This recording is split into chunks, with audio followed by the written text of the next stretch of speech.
కూడా వందనాలు తెలియజేసుకుంటాం. మొదటి కొరింథీ 11వ అధ్యాయం 25 నుంచి 31 దాకా చదువుకున్నాము. చదవండి బిగ్గరగా ఎవరైనా.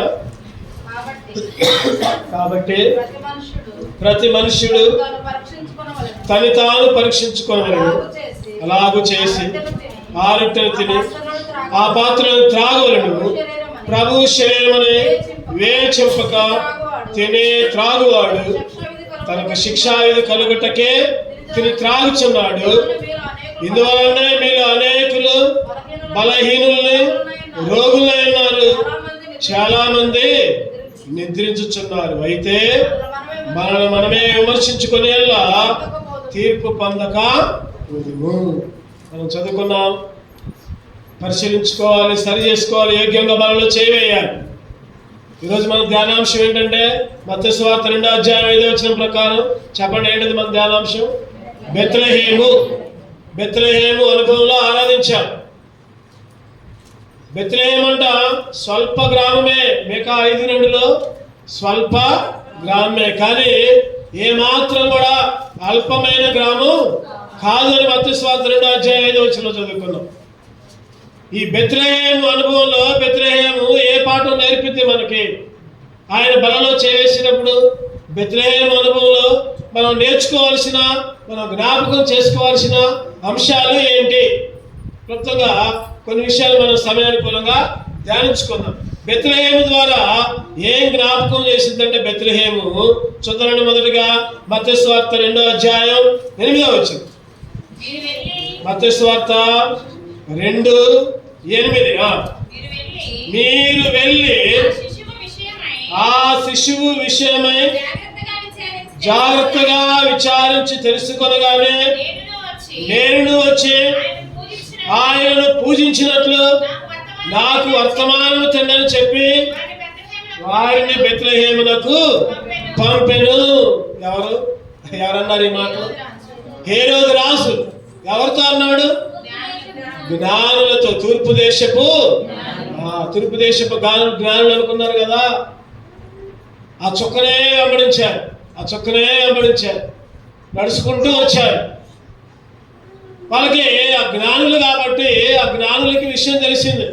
ఆ జ్ఞానులు బెత్లెహేముకు తూర్పు ఏముందంటే బబులోను దేశం. బబులోను జ్ఞానానికి ప్రసిద్ధి. బబులోను అనే దేశం జ్ఞానులకు ప్రసిద్ధి. అంటే ఆ ప్రాంతం నుంచి లేకపోతే కొన్ని ప్రాంతాల నుంచి జ్ఞానులందరూ కూడుకొని వచ్చారు. ఒక నక్షత్రాన్ని చూశారు. పగులేమో పండుకున్నారు, రాత్రులేమో నడిచారు.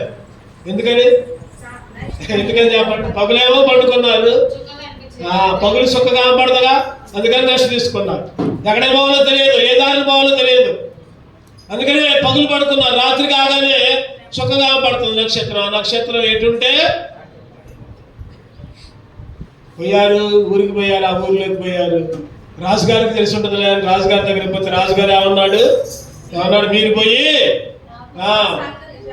నాకు కూడా సమాచారం తీసుకున్నాడు, నేను కూడా వచ్చి ఆయన్ని పూజిస్తా అంటే. జ్ఞానులు వచ్చారు, రాజుగారు కూడా వస్తా అంటున్నాడు, గొర్రెల కాపురులు వచ్చారు, ఇంకా దోతలు వచ్చారు. అంటే నా తలం ఏంటంటే బెత్లెహేము ఆరాధించే స్థలం. బెత్లెహేము ఏ స్థలం అంటే? పూజించే స్థలం, ఆరాధించే స్థలం. బెత్లెహేము ఏం జ్ఞాపకం చేస్తుందంటే దేవుణ్ణి ఆరాధించే స్థలాన్ని జ్ఞాపకం చేస్తుంది. దేవుణ్ణి ఆరాధించే స్థలానికి ఆ రోజుల్లో ఎంతో దూరంలో నుంచి కొన్ని వేల కిలోమీటర్లు నడక. ఎదురుగా సముద్రాలు రావచ్చు, లేకపోతే కొండలు రావచ్చు, లేకపోతే అడవులు రావచ్చు. నడుచుకుంటేనే ఆ నక్షత్రం ఎడిపోతే అడిపోయారు. ఎన్నో ఆటంకాలు వచ్చినాయి వాళ్ళకి. ఆయన్ని ఆరాధించడానికి ఎన్ని ఆటంకాలు వచ్చినా, ఎన్ని అవరోధాలు వచ్చినా ఆయన్ని ఆరాధించాలి అని జ్ఞాపకం చేస్తుంది బెత్లెహేము. ఈరోజు నువ్వు నేను కూడా ఏం చేయాలంటే దేవుణ్ణి ఆరాధించే స్థలానికి వచ్చి దేవుణ్ణి ఆరాధించాలి, దేవుణ్ణి పూజించాలి. ఎన్ని సమస్యలైనా, ఎన్ని ఆటంకాలైనా, ఎన్ని ఇబ్బందులైనా, ఎన్ని అవరోధాలు వచ్చినా, మందిరానికి రాని పరిస్థితి వచ్చినా సరే ఆ పరిస్థితిని దాటి మందిరంలోకి వచ్చి పూజ చేయాలి. అది బెత్లెహేము జ్ఞాపకం చేస్తుంది. నిజంగా బెత్లెహేము అనుభవంలో ఉంటే, బెత్లెహేము అనుభవంలో నువ్వు నేను ఉంటే దేవుణ్ణి ఆరాధించే స్థలంలో ఖచ్చితంగా వస్తాం, ఆరాధిస్తాం, దేవుని పూజ చేస్తాం. బెత్లెహేము అనుభవంలో లేకపోతే సైతాన్ గాడు ఇంకెక్కడికెక్కడికో తీసుకుపోయి, ఏం కాదు లేపు ఎలా కాదువారం, ఏం కాదు ఎలా కాదువారం నేను చూసుకుంటా లేపు, నేను దేవుడికి రికమెండేషన్ చేస్తా లేపు. ఈరోజు దేవుణ్ణి ఆరాధించే స్థలానికి రావాలి అని బెత్లెహేము చూస్తుంది. అందుకనే సమూయేలు గ్రంథంలో ఒక మాట ఉంటుంది, నన్ను ఘనపరచు వారిని నేను ఘనపరుస్తా. అసలు ఆ మాటకే అర్థం తెలిస్తే మనం ఎవరు ఆదివారం చర్చి మానం. ఆ మాటకి అర్థం తెలిస్తే ఎవరైతే దేవుణ్ణి ఘనపరుస్తారో దేవుడు వాళ్ళని ఏం చేస్తాడు చెప్పండి, ఘనపరుస్తాడు. అంటే ఈ లోకంలో నీకు నాకు ఘనత రావాలంటే దేవుణ్ణి ఘనపరచాలి, దేవుడే మనల్ని ఘనపరుస్తాడు. అది అర్థం. ఈరోజు నువ్వు నేను దేన్ని ఘనపరుస్తున్నాం? ఆదివారం ఆరాధనకు రాకుండా, ఆదివారం మందిరంలో అడుగు పెట్టకుండా ఈరోజు దేన్ని ఘనపరుస్తున్నాం, దేనికి ప్రాముఖ్యత ఇస్తున్నాం? ఎప్పుడన్నా ఒకసారి అంటే పర్వాలా, ఎప్పుడన్నా ఒకసారి అంటే పర్వాలేదు, ఎప్పుడన్నా ఒకసారి పర్వాలేదు. ఒకవేళ ఎక్కడికైనా వెళ్ళినా సరే అక్కడనే మనం ఆరాధనలో గడపాలి. అంతేగాని మేము ఊరికి పోయినలే ఇలా ఏం కాదు అని అనుకోకూడదు. ఎక్కడికి వెళ్ళినా ఒక గంట సేపైనా కనీసం దేవుని మందిరంలో గడపాలి. ఎక్కడికైనా పో, ఏ మందిరానికైనా పో, ఎక్కడికైనా పో. ప్రార్థన ఉంటే ఎక్కడికైనా పోవచ్చు, ఎవరు పెట్టినా పోవచ్చు, తప్పులేదు దాంట్లో. నేనేమి దీన్ని వ్యతిరేకించను. నువ్వు ఏ మందిరానికైనా పో, నీ వాక్యం విను, అభివృద్ధిగా, చాలా సంతోషం.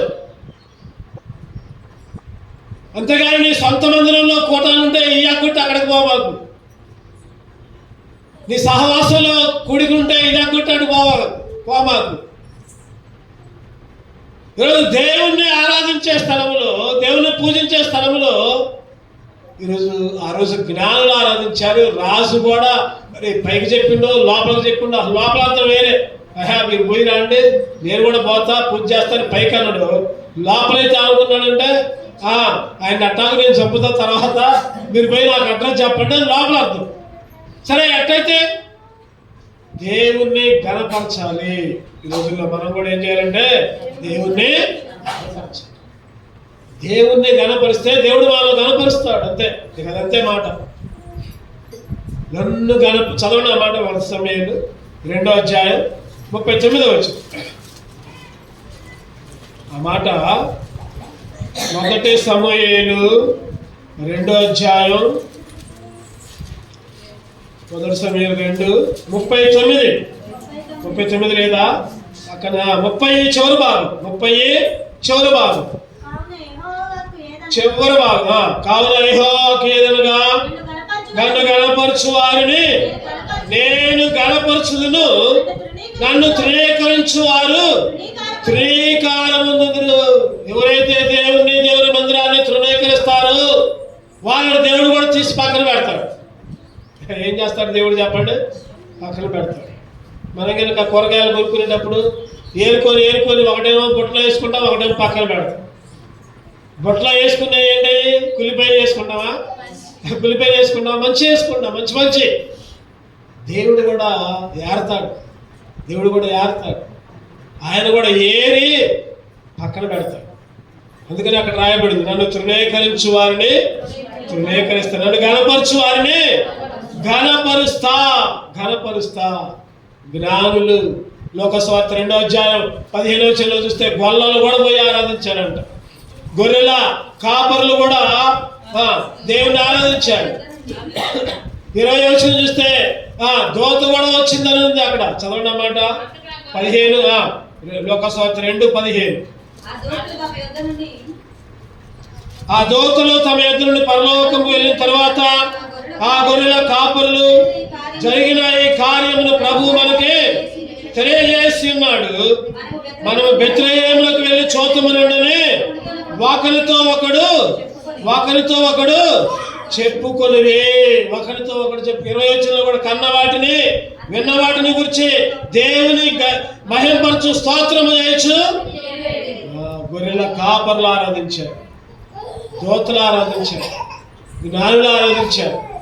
ఈరోజు నువ్వు నేను కూడా దేవుణ్ణి ఆరాధించాలి, దేవుణ్ణి ఘనపరచాలి. ఈరోజు నిజంగా దేవుణ్ణి ఘనపరిచే బిడ్డగా ఉన్నామా? ఈ మధ్యాహ్న సమయంలో దేవుని గణపరిచే వాళ్ళగా ఉన్నామా? దేవుణ్ణి గణపరచాలి, దేవుణ్ణి మహిమపరచాలి, దేవుని మందిరాన్ని గణపరచాలి. దేవుణ్ణి గణపరిచే వాళ్ళు నమ్మకంగా ఉంటారు, నమ్మకంగా ఉంటారు. నమ్మకమైన వారికి పూర్తి చేయండి. నమ్మకమైన వారికి మెండుగా దీవెనల వర్షం, మేలుల వర్షం. నువ్వు దేవుడికి ఇచ్చే సమయాన్ని, దేవుని మందిర సమయాన్ని, దేవుని కూడికల్ని, ఉపవాస కూడికల్ని, సహవాస కూడికల్ని తృణీకరిస్తే దేవుడు నిన్ను కూడా తృణీకరిస్తాడు.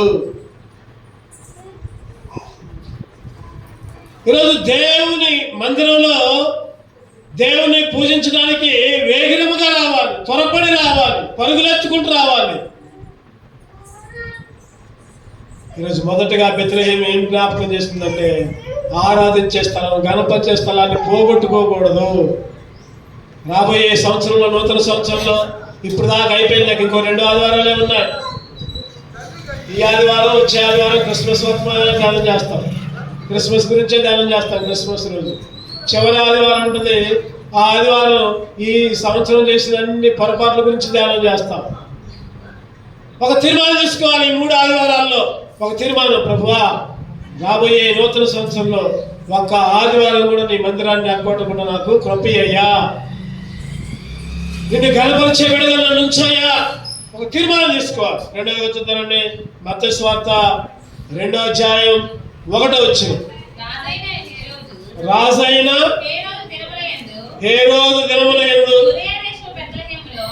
యూదయ దేశపు బెత్లెహేములో యేసు పుట్టిన పిమ్మట ఇదిగో తూర్పు దేశపు జ్ఞానులు, చాలు యూదయ దేశపు బెత్లెహేము నుంచి యేసుక్రీస్తు పుట్టాడు.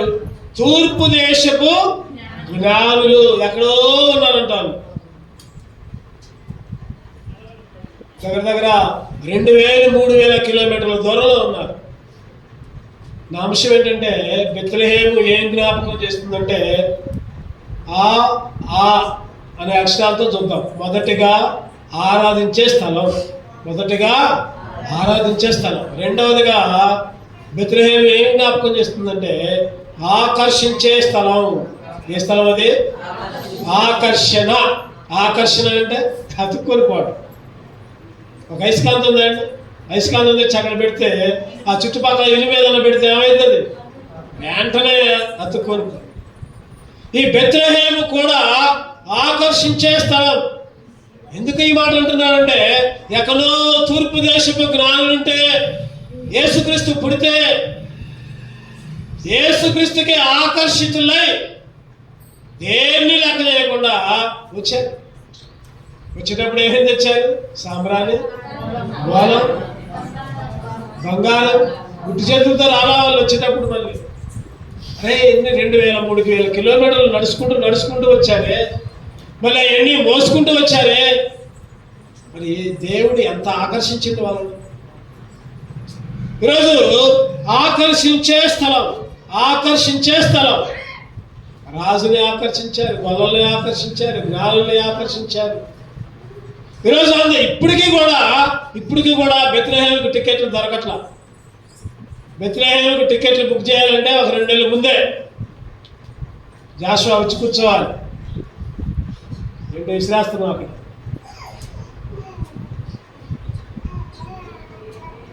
నాకు కూడా ఒక కోరిక ఉంది, ఎప్పుడన్నా చనిపోయే లోపల ఒకసారి బెత్లెహేముకు పోయి రావాలి.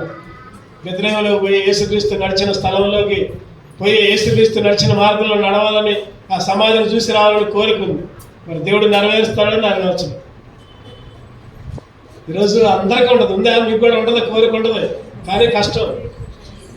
పోవడానికే 1,50,000 అంట టికెట్, రావడానికి రానిపోయినా 3 లక్షల టికెట్. నేను యూట్యూబ్లో చూసుకుంటానే అంత దూరం ఎందుకు లేదు అనుకుంటే యూట్యూబ్లో చూసుకోవచ్చు. ఈరోజు నిజంగా అది ఆకర్షిత స్థలం, ప్రపంచాన్ని ఆకర్షించే స్థలం ఏంటంటే బెత్లెహేము. ఎంతో మంది పర్యాటకులు ఇప్పటికీ కూడా వెళ్ళి చూసొస్తూ ఉంటారు, ఇప్పటికీ కూడా వెళ్ళి కనులారా చూసొస్తారు.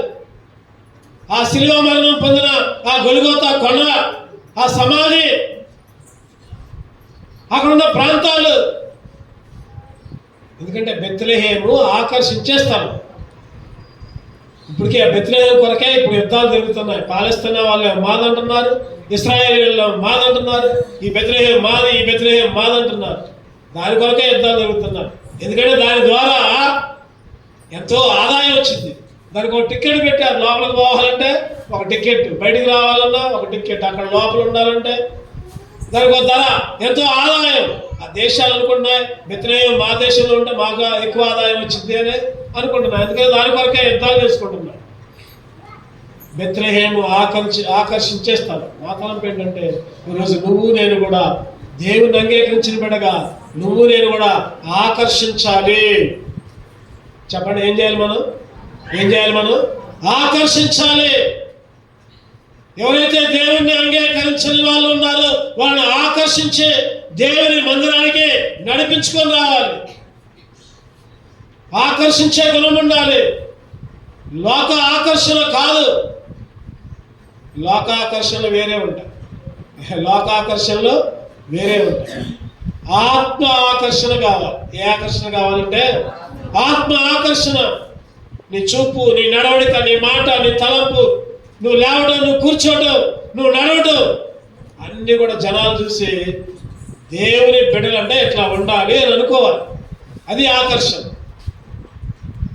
ఈరోజు నువ్వు నేను దేవునికి వ్యతిరేకంగా జీవిస్తే బయట జీవించే వాళ్ళు వీళ్ళు దేవుని అంగీకరించారంట, మందిరానికి పోతారంట, వీళ్ళే ఎట్టుంటే మేమే నమ్ముకుంటూ. ఈరోజు మన గురించి దేవునికి అవమానం రాకూడదు. మన మాట, మన చూపు, మన ప్రవర్తన, మన నడక. బెత్లెహేము ఏం జ్ఞాపకం చేస్తుందంటే చెడుని వదిలిపెట్టు, మంచిని ఆకర్షించు. లోక ఆకర్షణ కాదు, లోకమాయలు కాదు, లోక మెరుపులు కాదు. ఆత్మీయ ఆకర్షణ నీలో ఉందా? దేవుని బిడ్డ అనే లక్షణం నీలో ఉందా? నీతో మాట్లాడిన వాళ్ళు నిన్ను గురించి ఆ విధంగా అనుకుంటున్నారా? నీ మాట ద్వారా, నీ తలంపుల ద్వారా వీళ్ళు ప్రార్థనకు పోతారు, మళ్ళీ ఎప్పుడు రాగానే మామూలేనే, వీళ్ళు అంతే చేస్తారులే. ఈరోజు అటువంటి సాక్ష్యాన్ని మనం ఉండకూడదు. బెత్లెహేము లాగా నువ్వు నేను కూడా ఆకర్షించే వాళ్ళలాగా ఉండాలి. మూడో చూద్దారండి. మత్తయి సువార్త 2వ అధ్యాయం 16వ వచనం. మత్తయి సువార్త 2వ అధ్యాయం 16. ఆ జ్ఞానులు తను అపహసించిరని హేరోదు గ్రహించి బహు ఆగ్రహం తెచ్చుకొని తాను జ్ఞానులను వివరముగా తెలుసుకున్న కాలమును బట్టి బెత్లెహేములోను దాని సకల ప్రాంతములోను 2 సంవత్సరాలు మొదలుకొని తక్కువ వయసు గల మగ పిల్లలందరినీ వధించెను. అందువలన రామాలు అంగలార్పు వినబడెను. రామాలు ఏం వినపడింది? అంగలార్పు. మొదటి ఏంటంటే ఆరాధించే స్థలం. రెండవ ఏంటంటే ఆకర్షించే స్థలం. చెప్పట్ల బాయ్స్ దగ్గర నుంచి సౌండే రావట్లేదు. వాక్యాలు చదవడానికి ముందుండరు, చెప్పడానికి ముందుండరు. యవనస్తులు ఎట్లా ఉండాలంటే రెడీగా ఉండాలి, చాకుల్లాగా ఉండాలి. బయట విషయాల్లో చాకుల్లాగా ఉంటున్నారు కానీ ఆత్మీయంగా బాకుల్లాగా ఉంటున్నారు. ఆత్మీయంగా ఆ కత్తులు ఏమంటారు? మోడు కత్తులు. చాకుల్లాగా తయారు కావాలి. గుర్తుపెట్టుకోండి యవనస్తులు. బైబిల్ చదవడంలో ముందుండాలి, పోటీలు పడాలి. బైబిల్ చదవడానికి పోటీలు పడాలి, పాటలు పాడడానికి పోటీలు పడాలి, సమాధానం చెప్పడానికి పోటీలు పడాలి. రామాల్లో ఏం వినపడిందంట? చెప్పండి. ఇప్పుడు బాయ్స్ మాత్రమే చెబుతారు, ఎవరు చెప్పొద్దు, మిగిలిన వాళ్ళు ఎవరు చెప్పొద్దు. రామాలో ఏం ఏర్పడింది? వెరీ గుడ్, బాగా చెప్తున్నారు. అంగలార్పు. అంగలార్పు అంటే ఏడ్చే స్థలం. బెత్లెహేము అనుభవంలో ఆ రాజుగారు అంట 2 సంవత్సరాల పిల్లలందరినీ కూడా చంపేశారు. ఏమనుకున్నాడు రాజుగారు? అయ్యో, నిజంగా రాజుని ఆరాధించారే, నిజంగా రాజును ఆరాధించారే, రేపు పొద్దున పెద్దోడైతే నా రాజరికం పోతే, నా తర్వాత వంశం పోతే చిన్నప్పుడే చంపాలి అని 2 సంవత్సరాల లోపలందరూ చంపించాడు. అందుకనే రామాలు అంగలార్పు వినబడింది. బెత్లెహేము అంటే ఏడ్చే స్థలం. చెప్పండి, బెత్లెహేము అంటే ఏడ్చే స్థలం. ఈరోజు ఆ ఏడ్చే స్థలంలో ఏడుస్తున్నావా? ఏడుపు దేనికి జ్ఞాపకం చేస్తుందంటే చెప్పండి. అంగలార్పు దేనికి జ్ఞాపకం చేస్తుందంటే ప్రార్థనకి జ్ఞాపకం. బెత్లెహేము అనుభవంలో ప్రార్థన అనుభవం ఉందా నీకు?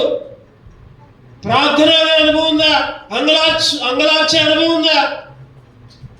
నీ కొరకు, నీ పిల్లల కొరకు, నీ భర్త కొరకు, నీ భార్య కొరకు, నీ కుటుంబం కొరకు, నీ బంధువుల కొరకు ప్రార్థిస్తున్నావా?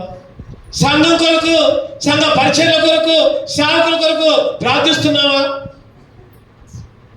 మనం అందుకని ఈ నెలలో ప్రతి ఇంట్లో కూడా ఉపవాస కూడికలు పెట్టుకుంటున్నాం. ప్రతి ఇంట్లో ఉపవాస కూడికలు పెట్టుకుంటున్నాం. చాలా మంది వస్తున్నారు, ప్రార్థన చేస్తున్నారు, కుటుంబం కొరకు చేస్తున్నారు, అందరి కొరకు ప్రార్థన. చాలా సంతోషం. కొంతమంది రాలేకపోతున్నారు, ఏదైనా పనులుంటే రాలేకపోతున్నారు, కానీ చాలామంది దాదాపుగా వస్తున్నారు. మనం ప్రార్థించే అనుభవంలోకి రావాలి. ఉపవాసం ఉండి ప్రార్థించే అనుభవంలోకి రావాలి. ప్రార్థన యొక్క గొప్పతనాన్ని మనం తెలుసుకోవాలి. ఈరోజు మన జీవితంలో ఏది జరిగినా కూడా ప్రార్థన ద్వారానే సమస్తము ప్రార్థన ద్వారానే సమస్తము పొందగలం. ప్రార్థన ద్వారానే ఏదైనా జరుగుతుంది. ఎందుకనే ఎడతెగక ప్రార్థన చేయుడి. అందరి కొరకు విజ్ఞాపన ప్రార్థన చేయుడి. కారణం ఏంటంటే బెత్లెహేము అంగలార్చే ప్రదేశం. కష్టం వచ్చింది, శ్రమ వచ్చింది, బాధ వచ్చింది. నిజంగా అంగలారుస్తున్నావా? శ్రమల్లో దేవుని వైపు తిరుగుతున్నావా? శ్రమ వచ్చినప్పుడు సంతోషంగా స్వీకరించాలంట. శ్రమ వచ్చినప్పుడు ఎట్లా స్వీకరించాలి? దేవా, ఈ శ్రమ ఇచ్చినందుకు వందనాలయ్యా, ఇంకా ఎటువంటి శ్రమలు ఏమనుంటే పంపయ్యా. మనం ఏమంటామంటే కానీ శ్రమ అయ్యో దేవుడు ఏంది నీకెట్ట చేసిండు అంటారు. అయ్యో దేవుడు ఏంది నీకే ఎట్ట చేసిండు, ఆ మాట అనకూడదు నోట్లో నుంచి. అసలుకి దేవుడు నీకు ఈ శ్రమ ద్వారా మేలు తీసుకుని వచ్చింది అనాలి. అందుకనే పరిశుద్ధ గ్రంథంలో చక్కని మాట ఉంటుంది. చూద్దారండి 1 పేతురు 1వ అధ్యాయం 10వ వచనం. పేతురు గారు రాసుకుంటూ 1 పేతురు 1వ అధ్యాయం మీకు కలుగు ఆ కృపను గూర్చి ప్రవచించిన ప్రవక్తలు ఈ రక్షణ గూర్చి పరిశీలించుచు తమ యందున్న క్రీస్తు ఆత్మ క్రీస్తు విషయమైన శ్రమలను గూర్చి వాటి తరువాత కలుగబోవు మహిమలను గూర్చి. చెప్పండి, శ్రమ తర్వాత ఏమొచ్చిందంట? మహిమ. శ్రమ లేకపోతే మహిమ రాదు. అందుకనే శ్రమకి సిద్ధపడు, శ్రమను పొందడానికి ఇష్టపడు. అయ్యో నాకు శ్రమ వస్తుంది అని వెనకదారు మాకు. శ్రమ తరువాత మహిమ వచ్చింది. 4వ అధ్యాయం 13. 1 పేతురు 4:13 చాలా చక్కగా రాయబడి ఉంటుంది. క్రీస్తు మహిమ బయలుపరచబడినప్పుడు మీరు మహానందముతో సంతోషించు నిమిత్తము క్రీస్తు శ్రమలలో మీరు పాలువారై ఉన్నంతగా క్రీస్తు శ్రమల్లో పాలువారుగా సంతోషించాలంట. క్రీస్తు శ్రమల్లో నువ్వు కూడా పాలు పంపులు కలిగి ఉండాలి. శ్రమను ధైర్యంగా ఎదుర్కోవాలి. శ్రమ తరువాత ఏమొచ్చింది? శ్రమ తరువాత ఆనందం, సంతోషం, మహిమ. శ్రమ తర్వాత అదే 5వ అధ్యాయం 10వ వచనం. 1 పేతురు 5:10. తన నిత్య మహిమకు క్రీస్తునందు మిమ్మల్ని పిలిచిన సర్వ కృపానిధి దేవుడు కొంచెము కాలము మీరు శ్రమపడిన పిమ్మట తానే మిమ్మల్ని పూర్ణులుగా చేసి స్థిరపరచి బలపరచును. స్థిరపరచి బలపరచు. శ్రమల్లో పూర్ణత. శ్రమల్లో ఏమిచ్చింది చెప్పండి? పూర్ణత. కాలంలో అంట స్త్రీలు అంట స్త్రీ అంట ఆ పునరుద్ధానం కింద ఈ శ్రమ ఎంత అన్నారంట. హెబ్రీయులకు రాసిన పత్రిక 11 చదవండి ఒక మాట. హెబ్రీయులకు రాసిన పత్రిక 11:3 11:33 హెబ్రీయులకు రాసిన పత్రిక 11:33 వారి విశ్వాసం ద్వారా రాజ్యమును జయించిరి, నీతి కార్యములు జరిగించిరి, వాగ్దానములు పొందిరి, సింహములను మూసిరి, అగ్ని బలమును చల్లార్చిరి, ఖడ్గదారి తప్పించుకొని బలహీనులుగా ఉండి బలపరచబడిరి, యుద్ధంలో పరాక్రమశాలైరి, అనిల సేనను పాల్గొని స్త్రీలు మృతులైన తమ వారిని పునరుద్ధారణ మరలా పొందిరి. మృతులైన తమ వారిని అంట మరలా పొందారు ఆ శ్రమల ద్వారానే. ఇంకా కొంతమంది స్త్రీలైతే మరి శ్రేష్టమైన పునరుద్ధానం పొందకోరి విడుదల పొందగలక యాతన పెట్టబడి ఆ స్త్రీల్ని అమ్మ బయటికి రా విడుదల చేస్తామంటే మేము రాము ఎక్కడనే ఉంటాం జైల్లోనే ఉంటాం అన్నారంట. అమ్మ జైల్లో ఉంటే మీకు యాతన కష్టాలు బాధలు ఎందుకమ్మా బయటికి రండి మేము ఏమన్నా మిమ్మల్ని మాకు యాతనే కావాలి. వాళ్ళు ఏమన్నారంట బయటికి రాలేదంట వాళ్ళు. పునరుద్ధానం పొందకోరి విడుదల పొందనోళ్ళక యాతన పెట్టబడి మరి శ్రేష్టమైన పునరుద్ధానాన్ని పొందకోరి విడుదల పొందలా లోపల నుంచి బయటికి రాట్లా మేము ఎక్కడనే ఉంటాం మాకు ఇంకా ఎక్కువ బహుమానాలు. శ్రమ బహుమానానికి సూచన, అంగలార్పు, ఏడుపు ప్రార్థన గుర్తు. నువ్వు శ్రమల్లో దేవునికి మొరపెట్టు, శ్రమ వచ్చినప్పుడు దేవునికి మొరపెట్టు, ఇంకా ఆ శ్రమను ఎదుర్కోవడానికి సిద్ధపడు. శ్రమ వలన సంతోషం, శ్రమ వలన సంతోషం. కొంతకాలమే శ్రమ చెప్పండి. ఇంకో 10 సంవత్సరాలు పోతామా, 50 సంవత్సరాలు పోతామా, 30? ఈ 30లో కూడా అన్ని రోజులు శ్రమలు రావు. అన్ని రోజులు ఏడవు, 7 రోజులు కొన్ని ఉంటాయి. ఏడవండి దేవుని కోసం ఏడుద్దాం. తర్వాత పొందబోయే బహుమానం కొరకు శ్రమ తర్వాత వచ్చే మహిమ, శ్రమ తర్వాత వచ్చే పూర్ణత, దాన్ని దృష్టి పెట్టుకోవాలి. ఈ లోకాన్ని కాదు దృష్టి పెట్టుకోవాలి. అంగలార్పు 3వ అంశం. 4వ చూద్దారండి. బెత్లెహేము అంటే అంగలార్పు, శ్రమ, బాధ. ధైర్యంగా ఉండాలి. 4వ చూద్దారండి. మత్తయి సువార్త 2వ అధ్యాయం 10వ వచనం. మత్తయి సువార్త 2:10 వారు నక్షత్రము చూచి అత్యానందభరితులై ఇంటిలోనికి వచ్చి తల్లి అయిన మరియను ఆ శిశువును చూచి సాగిలపడి ఆయన పూజించి తమ పెట్టెలు విప్పి బంగారం, సాంబ్రాణి, గోళములు కానుకలుగా ఆయనకు. 4వది బెత్లెహేము అనుభవం ఏంటంటే అర్పించే అనుభవం. చెప్పండి, అర్పించే అనుభవం. 1వది ఆరాధించేస్తారు, 2వది ఆకర్షించేస్తారు, 3వది అంగలార్చేస్తారు, 4వది అర్పించేస్తారు. 4 అంట అర్పించారు. సాంబ్రాణి, గోళం, బంగారం అవన్నీ రాజని, లేకపోతే పూజనీయుడని, లేకపోతే మరణిస్తాడని, తిరిగి లేస్తాడని గుర్తుగా ఆ 3 అర్పించారు. ఈరోజు నువ్వు నేను కూడా అర్పించాలి. ఏమర్పించాలి? మనల్ని మనమే సజీవ, రోమిలకు రాసిన పత్రిక 12వ అధ్యాయం 6వ వచనం ప్రకారం సజీవ యాగముగా మీ శరీరాల్ని ఆయనకి అర్పించాలి. నీ కాళ్ళు, నీ చేతులు, నీ నోరు, నీ చూపు, నీ నడక ఆయనకు అర్పించు. ఆయనకు అర్పించిన తర్వాత ఆయన అటు చెప్తే అటు చెయ్యి. ఈరోజు మనం ఏం చేస్తున్నాం? నోరు నడిపిస్తున్నాం, మళ్ళీ మన ఇష్టం వచ్చినట్టు నోరు ఆడుతూ ఉన్నాం, చెడ్డ మాటలు మాట్లాడుకుంటూ. చేతులు నడిపిస్తున్నాం, మళ్ళీ ఆ చేతులతో చెడ్డ పనులన్నీ చేస్తున్నాం. మన ఆలోచన, మన తలంపులన్నీ కూడా అర్పించేవారిగా ఉండాలి. ఆ రోజంట మరియా అర్పించుకుందంట. దేనికి అర్పించుకుంది మరియా? ఆ గర్భంలోకి యేసుక్రీస్తు రావడానికి ఇష్టపడ్డది. ప్రదానం చేసిన తర్వాత అంట యోధా కాలంలో, ఆ కాలంలో చరిత్ర చెబుతుంది, ప్రదానం చేసిన సంవత్సరం తర్వాత పెళ్లి చేస్తారంట. యోసేపుకి మరియకి ప్రధానమైంది ప్రధానమైన సంవత్సరం తర్వాత పెళ్లి. ఈ సంవత్సర కాలంలో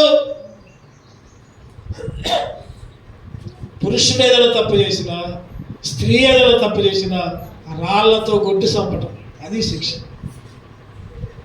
ప్రదానము చేయబడిన తరువాత సంవత్సరం దాకా వాళ్ళని పరీక్ష చేస్తారంట. ఒకరికొకరు మాట్లాడుకోకూడదు. స్త్రీ దగ్గరికి పురుషుడు రాకూడదు, పురుషుడి దగ్గరికి స్త్రీ పోకూడదు, వేరే స్త్రీలతో మాట్లాడకూడదు, వేరే పురుషులతో మాట్లాడకూడదు. అటువంటి సమయంలో, రాళ్లతో కొట్టి చంపే సమయంలో మరియా తన్ను తానే అర్పించుకుంది, గర్భాన్ని మోసింది. అయ్యో, ఈ గర్భం వస్తే నన్ను రాళ్ళతో కొట్టి చంపుతారే, అందరి దగ్గర అవమానం వచ్చిందే, పెళ్లి కాకుండానే గర్భవతి అయిందని అందరూ నా మీద ఉమ్మొస్తారే, అవి లోక ఆలోచనలు వచ్చాయి. కానీ దూత చెప్పింది పరిశుద్ధాత్మ ద్వారా గర్భం. యేసేపు కూడా అనుకున్నాడు కదా, రహస్యంగా విడగొడదాం అనుకున్నాడు, రహస్యంగా వదిలిపెడదాం అనుకున్నాడు. దూత చెప్పింది పరిశుద్ధాత్మ ద్వారా. అయినా కానీ ఫ్రెండ్స్ అన్నారు, అరే పిచ్చోడా నువ్వు చేసుకునే అమ్మాయికి గర్భవతిరా, దాన్ని ఎందుకు చేసుకుంటావు అని ఎంతోమంది ఎన్నో అని ఉంటారు. ఖచ్చితంగా అంటారు, అందరా చెప్పండి, ఖచ్చితంగా అంటారు. అందుకని యేసేపు కూడా రహస్యంగా విడనాడదాం అనుకున్నాడు. కానీ దూత ఎప్పుడైతే చెప్పిందో యేసేపు కూడా సమర్పించుకున్నాడు. మరియ సమర్పించుకుంది, చెప్పండి, యేసేపు సమర్పించుకున్నాడు, యేసుక్రీస్తు కూడా సమర్పించుకున్నాడు, అర్పించుకున్నాడు. ఎందుకు? పరలోకాన్ని విడిచిపెట్టి భూలోకంలో రావటానికి, ఆ కన్యమరియా గర్భంలో నివసించడానికి యేసు కూడా అర్పించుకున్నాడు. వాళ్ళ అర్పణలే ఈరోజు నువ్వు నేను ఆరాధించడానికి కారణమయ్యావు. మరి నువ్వేం అర్పించుకుంటున్నావు? ఈ మధ్యాహ్న కాన్స్టెంట్లో దేవుడు నిన్ను అడిగితే ఏం చెప్తావు? ఏం చెప్తావు? ఆ రోజంట స్త్రీలంట మొత్తం అర్పించుకున్నారంట, సమర్పించుకున్నారంట, వాళ్ళ ఆస్తులు కూడా అర్పించుకున్నారని రాయబడింది అక్కడ. అపొస్తలుల కార్యాలు 2వ అధ్యాయంలో ఒక చక్కటి మాట రాయబడుతుంది, చూద్దాం రండి. అపొస్తలుల కార్యాలు 2వ అధ్యాయం 44వ వచనం చదవండి. 2:44. విశ్వసించిన వారందరూ ఏకముగా కూడి తమకు కలిగిన దాంతో సమిష్టిగా ఉంచుకుని, ఇది కాక వారు తమ స్థిరాస్తులను అమ్మి అందరికి వారి అన్ని అమ్మారంట, అన్ని అమ్మారు. చరాస్తులు పంచిపెట్టారు. లోకస్వార్త 8:3 కూడా చదవండి. లోకస్వార్త 8:3.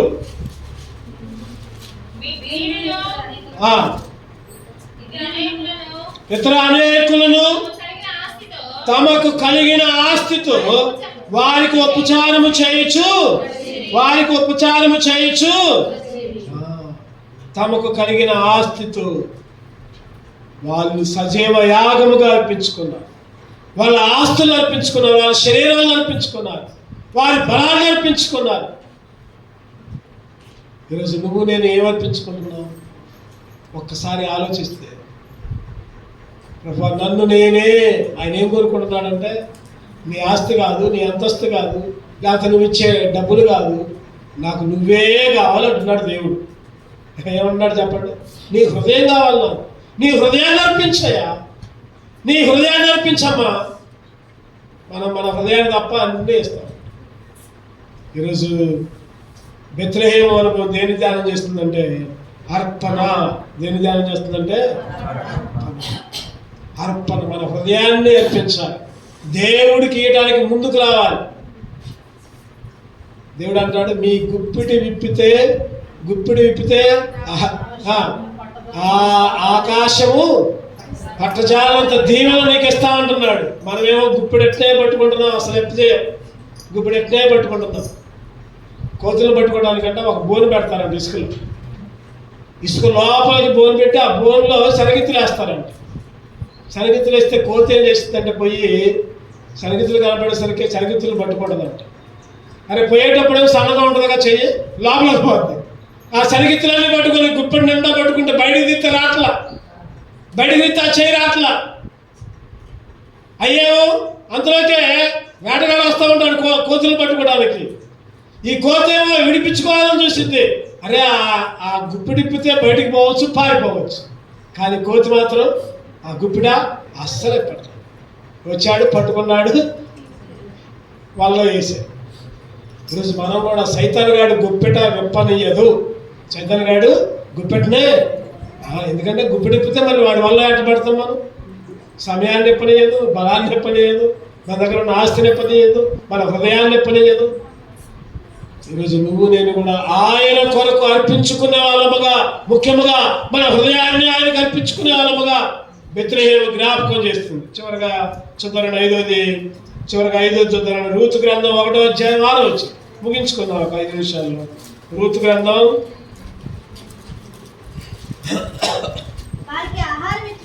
రూతు గ్రంథం 1వ అధ్యాయం 6వ వచనం. వారికి ఆహారం ఇచ్చుటకు యెహోవా తన జనులను దర్శించినని ఆమె మోయాబు దేశంలో వినెను కనుక మోయాబు దేశం విడిచి వెళ్ళుటకై ఆమెయు ఆమె కోడళ్లను ఎక్కడికి ప్రయాణమయ్యారు? బెత్లెహేములోకి. నయోమి గురించి రాయబడింది అక్కడ. అంటే బెత్లెహేం అంటే అసలు అర్థం చెప్పండి. బెత్లెహేం అంటే రొట్టెల ఇల్లు, ఆహారం ఇచ్చే స్థలం, పోషించే స్థలం. అంటే ఒక మాట చెప్పాలంటే తినే స్థలం, తిండి కలిగిన స్థలం. 5వదిగా బెత్లెహేము తిండి కలిగిన స్థలం, రొట్టెల ఇల్లు. చెప్పండి, ఏంటిదా తిండి? ఏంటిదా తిండి? ఆయన అంటాడు 4 రకాల తిండులు ఉన్నాయంట బైబిల్లో. 4 రకాల తిండి తినాలంట మనమేమో 4 రకాలు తినాం, కానీ లోకంలో ఏడు తింటాం. చికెన్ అని, మటన్ అని, పలావ్ అని, లేకపోతే బిర్యానీలు అని ఏది తింటాం. బైబిల్లో విశ్వాసులు 4 రకాల ఆహారాలు తినాలంట. 1వది జీవాహారం. యోహాను సువార్త 6వ అధ్యాయం ప్రకారం జీవాహారము నేనే. ఏంటిదా జీవాహారం? ఆయన్నే తినాలి. ఆయన ఇందాక చెప్పుకున్నాం, యేసుక్రీస్తుని తింటం ఏంటి అని కొంతమంది యూదులు అంట దూరం పోయారంట దేవుడికి.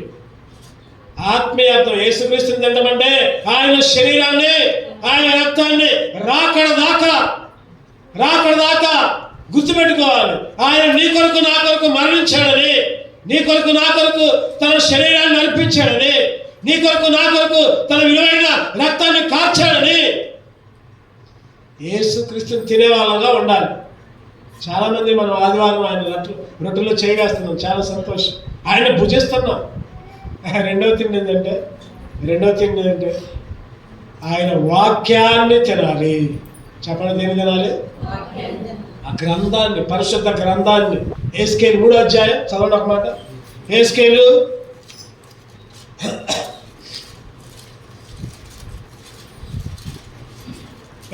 3వ అధ్యాయం 4వ వచనం చూడండి. ఎహెజ్కేలు ఇప్పుడు యవనస్తులు చదువుతారు, బాయ్స్ చదువుతారు. చదవండి బాయ్స్. ఎవరు చదువుతారు? గడి చదవాలి. ఎహెజ్కేలు 3వ అధ్యాయం 3వ వచనం. బాయ్స్ చదవండి అంటే ఒక్కరు చదవట్లేదు. నరపుత్రుడా, నేను ఇచ్చుచున్న ఈ గ్రంథమును ఆహారముగా తీసుకొని దానితో నీ కడుపు నింపుకొనమని నాతో సెలవేయగా నేను దాన్ని భక్షించి తిని అది నా నోటికి తేనె వలె. ఎట్లా ఉందంటే నోటికి తేనెలాగా మధురంగా ఉంది. ఏంటది? ఏంటిది? వాక్యం, గ్రంథం, పరిశుద్ధ గ్రంథం. ఇర్మియా 15:16 చదవండి. ఇప్పుడు కూడా బాయ్స్ చదవాలి. వీళ్ళు చదివేటప్పుడు నోరెత్తుతున్నారు, మిమ్మల్ని చదవమంటే నేను చదవను. ఇర్మియా 15:16 చదువుతారు. ఎవరు చదువుతారు? నీ మాటలు నాకు దొరకగా నేను వాటిని భుజించి తిని. చాలు. అంటే బ్యాడ్జీ అక్కడే బైబిల్ తెస్తాను రోజు. మిగిలిన బైబిల్ తీయట్లా. నాకు అర్థమవుతుంది మీ దగ్గర నుంచి. మేము బైబిల్ చెప్తున్నా కానీ అట్లా అంటున్నారంటే చదవండి. బైబిల్ చెప్తుంటే వాక్యం చదవాలి, నోరెత్తాలి మందిలో. ఇర్మియా 15:16 ఏముంది చెప్పండి? నీ మాటలు నాకు దొరకగా నేను వాటిని భుజించి తిని. ఒకటోదేమో యేసుక్రీస్తు శరీరాన్ని, ద్రాక్ష రసాన్ని తినాలి. రెండోది ఏం తినాలి చెప్పండి? వాక్యాన్ని తినాలి. ఒక ఆయనంట ఇదే మాట విని బైబిల్ తీసుకుని వచ్చిందంట ఆదివారం చర్చికి.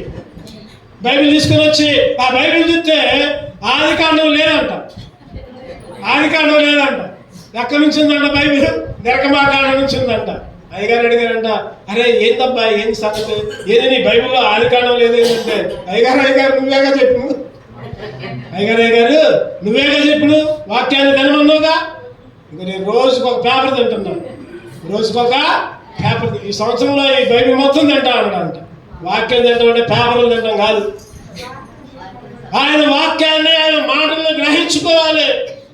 దేవుని వాక్యము నోటికి తేనె వలె భుజించాలి. ఒకటోదేమో జీవాహారం యేసుక్రీస్తే, రెండోదేమో వాక్యాన్ని తినాలి, మూడోది ఏం తినాలి చూద్దామండి, ముగించుకుందాక. యోహాను సువార్త 4వ అధ్యాయం, యోహాను సువార్త 4వ అధ్యాయం. ఈ మర్మమైన మాటలు జాగ్రత్తగా గుర్తుపెట్టుకోవాలి.